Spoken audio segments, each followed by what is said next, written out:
C'est avec un grand plaisir que je vous retrouve pour l'émission Parole de vie. J'espère que vous êtes en bonne forme, en pleine santé pour être attentifs à la parole de Dieu, que nous voulons à nouveau ouvrir ensemble pour être édifiés dans notre foi, pour être touchés par l'Esprit de Dieu et pour juste apprendre quelque chose de nouveau. C'est pour ça que vous êtes là et je me suis préparé pour vous communiquer quelques pensées inspirées, je l'espère. Et aujourd'hui, le thème sera le pouvoir de la langue. Écoutez ce texte.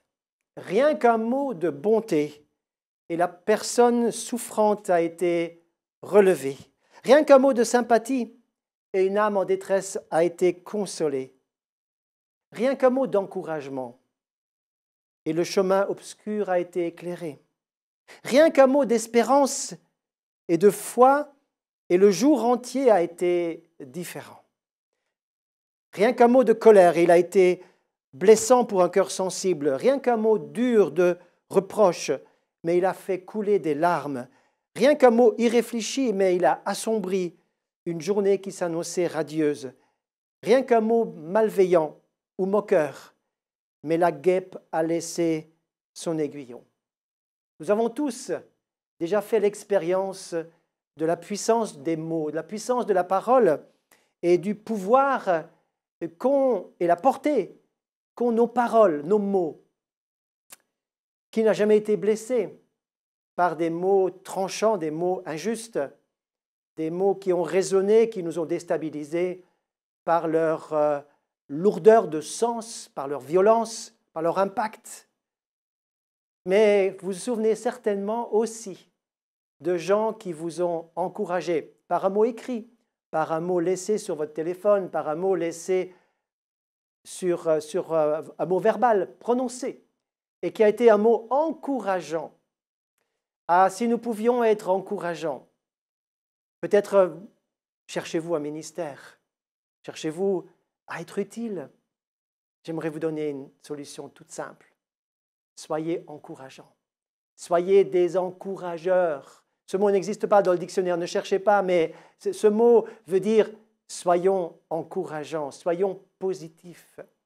Notre langage a une puissance dans le sens négatif et positif, dans le bien comme dans le mal. Et je peux dire honnêtement qu'une vie peut être élevée, une journée peut être élevée grâce à la portée d'un message positif, grâce à la bénédiction.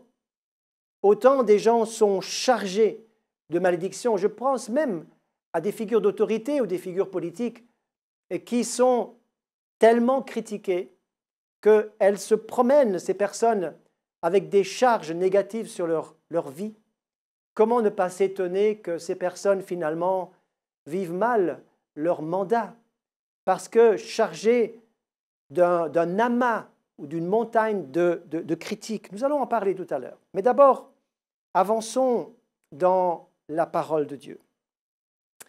Je lis avec vous un premier texte dans Jacques chapitre 3, le verset 2. Nous bronchons tous de plusieurs manières. Si quelqu'un ne bronche pas en parole, c'est un homme parfait, capable de tenir tout son corps en bride. Nous savons que Jacques est relativement cash dans ses paroles et il dit « personne n'est parfait, on bronche tous ». Et il va le prendre dans l'autre sens. Il dit si quelqu'un ne bronche pas en parole, c'est un homme parfait, mais il n'y a pas d'homme parfait. Je poursuis la lecture au verset 3. Si nous mettons le mors dans la bouche des chevaux pour qu'ils nous obéissent, nous dirigeons aussi leur corps tout entier. Voyez encore les navires, si grands qu'ils soient, poussés par des vents impétueux. Ils sont dirigés par un très petit gouvernail au gré du pilote. De même, la langue est un petit membre, mais elle a de grandes prétentions. Voyez comme un petit feu peut embraser une grande forêt. Or, la langue est un feu, et c'est le monde de l'injustice. La langue a sa place parmi nos membres, et elle souille tout le corps, et embrase le cours de l'existence, embrasée qu'elle est par la géhenne. Waouh, c'est fort! Vous lirez la suite dans ce texte de Jacques chapitre 3 qui a beaucoup de choses à nous dire pour la parole, les mots. Et Jacques va donc dire encore un peu plus loin que finalement la source fait-elle jaillir par le même orifice l'eau douce et l'eau amère. Regardons dans ce texte ces trois images qui sont données, juste pour illustrer, pour nous rendre compte de la portée de nos paroles, car, comme disent les proverbes, la mort et la vie sont au pouvoir de la langue. La mort et la vie. C'est deux opposés, deux extrêmes, mais la puissance d'une parole n'est plus à démontrer. Revenons donc à Jacques 3 pour regarder ces trois images. D'abord, je vais prendre dans le sens, d'abord le verset 11, où il est question d'une source. La même source ne peut pas d'un côté bénir et de l'autre côté maudire. D'un côté faire jaillir de l'eau propre et de l'eau souillée ou de l'eau salée. C'est deux choses incompatibles. Et l'apôtre Jacques et la parole de Dieu, en fait le Seigneur lui-même veut nous dire, tu ne peux pas d'un côté bénir et de l'autre côté maudire. D'un côté être extrêmement encourageant et de l'autre côté exactement faire le contraire. C'est une dichotomie, c'est une impossibilité ou une incompatibilité d'avoir de la même source ces choses-là. Ça ne veut pas dire qu'il nous faut avoir qu'un langage positif et ne jamais rien dire de négatif. Mais parfois, il y a des paroles de vérité qui sont des paroles justes et qui vont trancher, qui vont faire leur effet. Mais c'est dans un effet thérapeutique, un effet de guérison, un effet de libération, un effet de force, non pas et jamais un effet destructeur. Et la parole de Dieu veut nous dire la vérité dans l'amour est constructive, tandis que la vérité sans amour détruit quelque chose, rabaisse quelque chose et oppresse finalement. Vous connaissez des gens qui ont un langage oppressant, vous sortez fatigué, vous sortez lourd et chargé de certains discours ou certaines discussions. La source ne peut pas en même temps bénir et maudire. La source doit être propre. Le Seigneur veut nous dire la première chose ici, il faut assainir ta source. Mon ami, il faut assainir la source dont prend racine les mots, les paroles. Les pensées génèrent des mots. Le cœur et la pensée ensemble génèrent des paroles. Alors que cette station que vous écoutez, que vous regardez, est censée apporter vraiment la bénédiction dans vos maisons, dans vos cœurs, et vous charger de choses positives, bonnes, qui vont vous soutenir, vous encourager tout au long de votre marche chrétienne, et vous encourager à croire dans le Seigneur et à vous approcher de lui, bien sûr. Eh bien, cette source doit être propre, pure. Et voyez-vous, lorsque notre source n'est pas pure, lorsqu'elle est entachée, eh bien, à ce moment-là, le Seigneur va s'en occuper. Voudriez-vous boire un verre d'eau propre où il y a juste 2 gouttes de saleté dedans? Je suis certain que vous allez refuser de boire ce verre, alors qu'il n'y a qu'une petite goutte de saleté dedans. Vous voulez boire de l'eau propre. Donc la source ne doit pas être polluée. Elle doit rester propre. Et j'aimerais vous dire, la solution biblique à toutes nos impuretés, de tout ce qui nous souille, c'est la repentance. Revenir à Dieu et demander pardon pour nos agissements et nos paroles. Et nous avons besoin de prier, Seigneur, pardonne nos offenses, car nous offensons souvent notre prochain. Comme Dieu nous pardonne, nous demandons pardon pour les offenses. Et lorsque vous avez blessé quelqu'un, allez trouver cette personne pour ajuster ce qui a été dit au fait et revenez à la bonne source. Laissez le Seigneur purifier votre source. Deuxième image, c'est l'image du feu. Et le feu qui peut embraser une grande forêt. Cela parle de la capacité de la communication de nos paroles. Nos paroles communique quelque chose de positif ou communique quelque chose de négatif. Le feu, difficile à arrêter, ce feu peut transmettre, peut manger quelque chose et se communique à toute vitesse. Et les paroles ne peuvent pas être arrêtées comme on veut. Un jour, quelqu'un avait lourdement critiqué une autre personne, puis s'était rendu compte qu'elle avait mal parlé.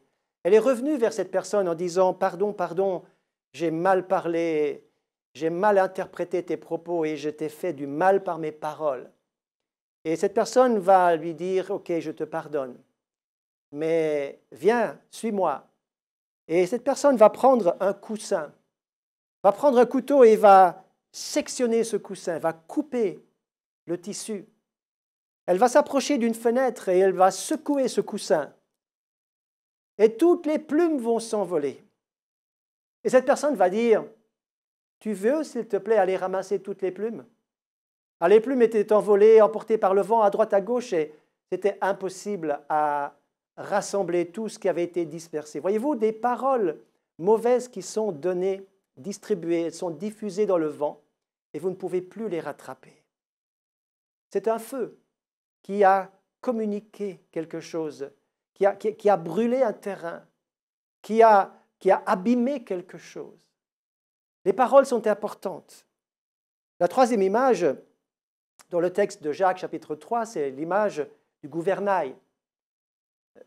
Nous sommes des personnes qui dirigeons notre vie aussi par nos choix, mais aussi par ce que nous pensons et disons, parce que nous déclarons, nous orientons notre vie, nous dirigeons notre vie, notre existence aussi par la parole. La parole donne des directives lorsque nous les disons.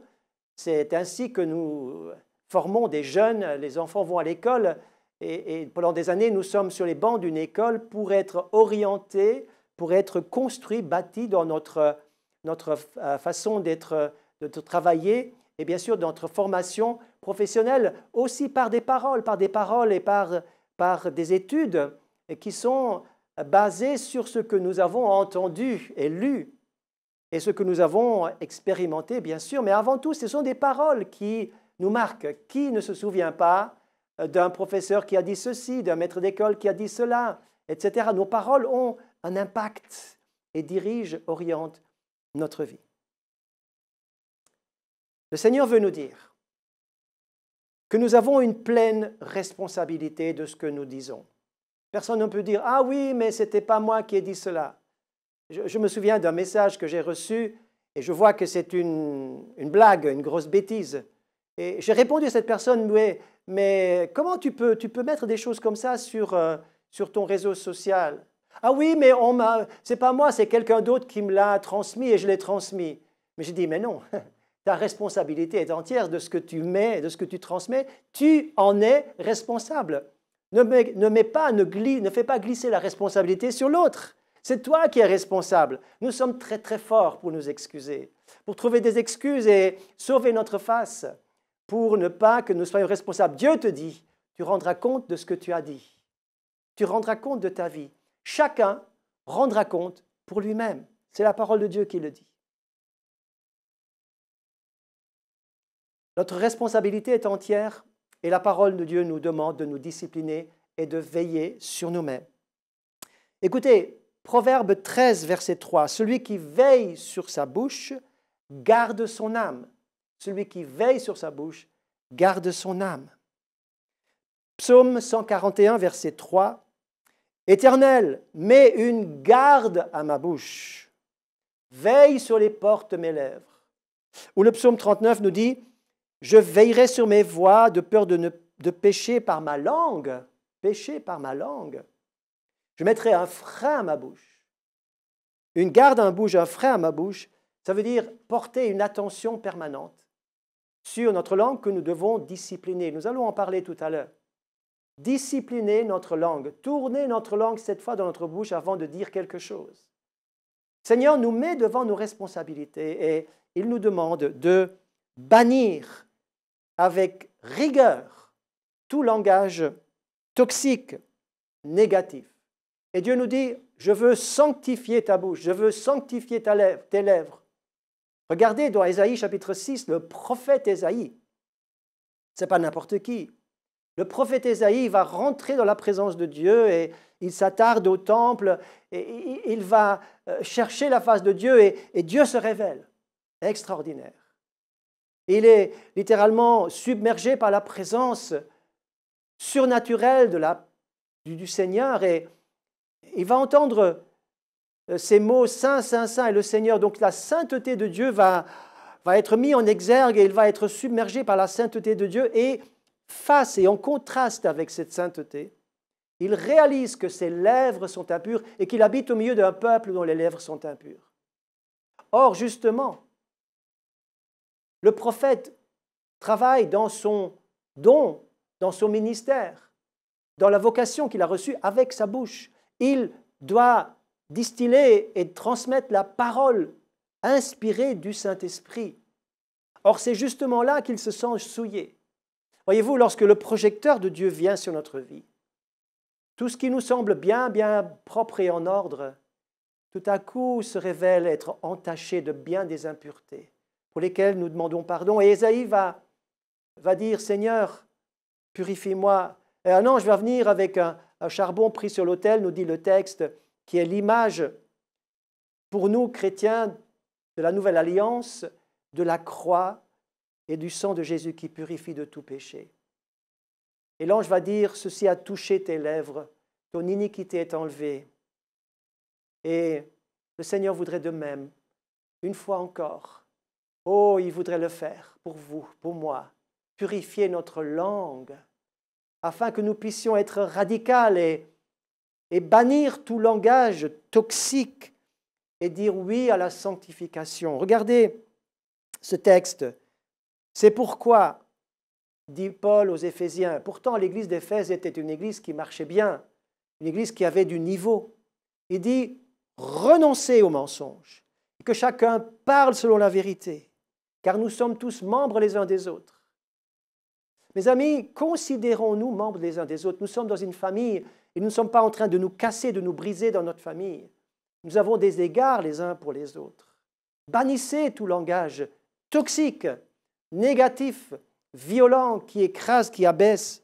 Regardez ce que Jésus dit encore. Dans Matthieu 15, verset 18. Ce qui sort de la bouche, c'est la source dont parle Jacques, ce qui sort de la bouche vient du cœur. Et c'est ce qui souille l'homme. Les mauvaises pensées, meurtre, adultère, impudicité, autre chose. Donc ce qui sort de l'homme, c'est ce qui souille l'homme. Mes amis, il y a bien des chrétiens, et même des chrétiens de longue date, qui souillent leurs pensées et leur vie tout entière par un langage mauvais, un langage toxique, un langage qui a besoin d'être nettoyé. Et le Seigneur veut certainement dire, et je le sens très fort dans mon cœur aujourd'hui alors que je m'adresse à vous, et je me mets dedans aussi. Nous avons besoin d'être sanctifiés dans notre langage. Nous avons besoin que le Saint-Esprit vienne nous révéler encore et que nous puissions simplement avouer ce qui est à avouer, que nous puissions répondre de ce que nous disons sans chercher à sauver la face et à excuser en disant « oui, mais ce n'est pas moi, c'est l'autre », etc. Prenons nos responsabilités et laissons le Seigneur mettre le doigt dessus pour que nous soyons sanctifiés et que nous puissions honorer Dieu et notre prochain et purifier notre source. Bannissez le mépris, bannissez la calomnie. Qu'est-ce que la calomnie? Écoutez cette définition. La calomnie, c'est une accusation fausse. C'est un mensonge qui attaque la réputation de l'autre. C'est quelque chose qui déshonore l'autre personne, qui dénature sciemment quelque chose par des fausses interprétations. C'est la calomnie. Et voici ce que Dieu dit. Celui qui calomnie en secret, même pas en public, en secret, son prochain, je l'anéantirai. Psaume 101, verset 5. Matthieu 15, 19, c'est du cœur que viennent les mauvaises pensées, adultère, impudicité et les calomnies. Jésus a souligné ce mot-là parce qu'il fait des dégâts dans le peuple de Dieu. Il faut bannir ce langage toxique, mauvais, qui déshonore notre prochain. Je le répète encore une fois, c'est du dedans, du cœur que viennent ces choses. Et la médisance, nous avons parlé du mépris. Je suis étonné de voir que parfois, au milieu du peuple de Dieu, il devrait y avoir de l'amour et de l'encouragement, mais il y a aussi du mépris. Du mépris pour les plus faibles, pour ceux qui n'arrivent pas à suivre comme les autres, ceux qui n'arrivent pas à trouver leur place, pour ceux qui peut-être piétinent un peu dans leur vie. On les méprise. Ceux qui sont peut-être pauvres, qui n'ont pas de moyens, on élève ceux qui ont beaucoup de moyens et on laisse de côté, on méprise ceux qui sont peut-être moins fortunés, moins à la page, qui sont moins en vue, etc., qui ont moins de talent que les autres. Mes amis, toutes ces choses, Dieu le voit et veut purifier notre source. Arrêtons de mépriser, de calomnier et de médire. Médire veut dire du mal. Ce n'est pas seulement une parole méchante, c'est aussi une parole vraie, dite dans une mauvaise intention. Une parole vraie, donnée dans une mauvaise intention. C'est la médisance. Et puis les critiques. Ah, on m'a dit, oui, mais la critique, je fais de la critique positive. Alors attention à vos critiques, parce que vous devez savoir en face de qui vous tenez. Il y a des gens qui ne supportent pas, qui ne sont pas aptes à porter une critique parce qu'ils vont être détruits par la critique. Il nous faut avoir la sensibilité et adapter notre langage avec la personne qui est en face de nous. J'ai remarqué que des personnes qui critiquent beaucoup sont des personnes qui en général ont peu de joie, sont en général négatives sur beaucoup de choses, sont négatifs sur les autres, mais aussi sur la société, sur les autorités, sur plein de choses. Ils n'arrivent pas à être positifs. Ils sont littéralement habités par un langage négatif. Or, la Bible dit, renoncez à ces choses. Sortez de cette critique. Sortez, bannissez les mots toxiques et cessez de faire circuler des critiques inutiles. Beaucoup de gens se plaisent et en font carrément un sport national de faire circuler la critique. Bannissez les reproches, bannissez la critique. On dit qu'en Finlande, le milieu scolaire est a particulièrement un bon niveau. Pourquoi? Parce que dans cette école, la réputation est tellement bonne par le fait qu'aucun élève n'est nul et aucun élève n'a une note de 0, parce qu'on a toujours, quelque part, tout en étant vrai et juste, relevé quand même quelque chose de positif. Si vous avez des reproches à faire, faites comme dit Jésus dans l'Apocalypse, dans les 7 lettres aux églises, au chapitre 2 et 3. Eh bien, Jésus dit d'abord des choses positives, ensuite il a des choses à exhorter ou des reproches à faire. Mais il dit d'abord des choses positives. Et nous balançons nos critiques et nous en restons là. Soyons positifs, même s'il faut rajouter l'exhortation et redresser quelque chose. Que toute amertume, toute colère, toute clameur, toute calomnie, toute espèce de méchanceté disparaissent du milieu de vous. Soyons clairs. Encore dans Éphésiens chapitre 4, qu'il ne sorte de votre bouche aucune parole mauvaise, aucune. Mais s'il y a quelques bonnes paroles qui servent à l'édification. Alors, activons un langage différent. Activons un langage positif, une nouvelle habitude. Activons quelque chose de positif. Je me souviens qu'au début de ma conversion, j'avais l'habitude de dire des gros mots, etc. Mais un jour, j'ai été repris là-dessus et à partir de là, j'ai eu la crainte de Dieu et par rapport à ce problème, et ça a disparu de ma vie. Ça a été banni. Quand vous aimez la sanctification, quand vous aimez la crainte de Dieu, vous allez bannir ces choses-là. Activez un langage nouveau. Disciplinez votre langue. Oh, il y aurait beaucoup de choses à dire. Mais disciplinez votre langue, ça veut dire aussi soyez capable d'écouter un avis différent sans couper la parole. Écoutez un avis complètement différent du vôtre, tout en respectant l'autre dans son avis. Soyez capable de vous maîtriser et de vous positionner après coup. Mais donnez la chance à l'autre de s'exprimer, respectez son avis même s'il ne vous convient pas du tout. Positionnez-vous dans la paix. Et ensuite, et je termine par là, changer de langage, ça veut dire adopter un langage de louange. Et je termine par 2 simples lectures. « Oh, j'avais mis en l'Éternel mon espérance, et il m'a retiré de ma fosse de destruction. » Souvenez-vous d'où il vous a tiré. Il a mis dans ma bouche un cantique nouveau. Beaucoup l'ont entendu, et ils ont eu de la crainte, et ils se confieront en l'Éternel. Lorsque votre langage est un langage qui honore Dieu, une louange non seulement dans l'Église ou avec la musique dans les oreilles, mais une louange qui vient du cœur et qui est omniprésente dans votre vie, dans votre journée, eh bien, cela suscite dans l'autre, de ceux qui vous écoutent, quelque chose de positif. Eux auront la crainte positive, et ils se confieront en Dieu. C'était la parole pour aujourd'hui. Je vous remercie de m'avoir écouté et entendu. Et soignez donc votre langue, soignez votre bouche, soignez votre langage et honorez Dieu en toutes choses. Merci de m'avoir suivi. À bientôt.